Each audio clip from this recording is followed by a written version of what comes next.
9 August એટલે કે વિશ્વ આદિવાસી દિવસ. જામનગરમાં ગઈકાલે સમસ્ત આદિવાસી ભીલ સમાજ દ્વારા તૃતીયવાર વિશ્વ આદિવાસી દિવસની વિવિધ કાર્યક્રમો સાથે ભવ્ય ઉજવણી કરવામાં આવી હતી. વિશ્વ આદિવાસી દિવસ નિમિત્તે એક ભવ્ય રેલીનું આયોજન કરવામાં આવ્યું હતું, જે જામનગર શહેરના ટીચડા રિંગ રોડથી શરૂ કરીને ખોડિયાર કોલોની 7 રસ્તા પસાર થઈ લાલ બંગલા ખાતે પહોંચી હતી. આદિવાસી સમાજના લોકો વિવિધ વેશભૂષા ધારણ કરી અને બહોળી સંખ્યામાં આ રેલીમાં જોડાયા હતા. જય જોહાર જય આદિવાસી. હું આશીષ વાજગરા.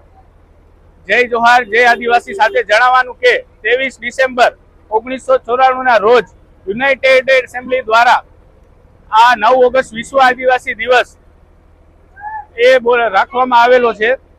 તેથી અમે સર્વ આદિવાસી આ 9 ઓગસ્ટ વિશ્વ આદિવાસી દિવસને ઉજવણી બહુ જોરોશોરોથી કરી રહ્યા છીએ અને જામનગરમાં છેલ્લા 3 વર્ષથી અમે આ રેલીની શોભાયાત્રા કાઢીએ છીએ અને 9 ઓગસ્ટ વિશ્વ આદિવાસી દિવસ તરીકે ઉજવીએ છીએ. આજનો કાર્યક્રમ અમારો રવિ પાર્કથી લઈને લાલ બંગલા સુધીનો છે.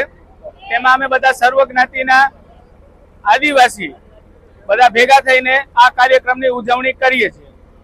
જય જોહાર જય આદિવાસી.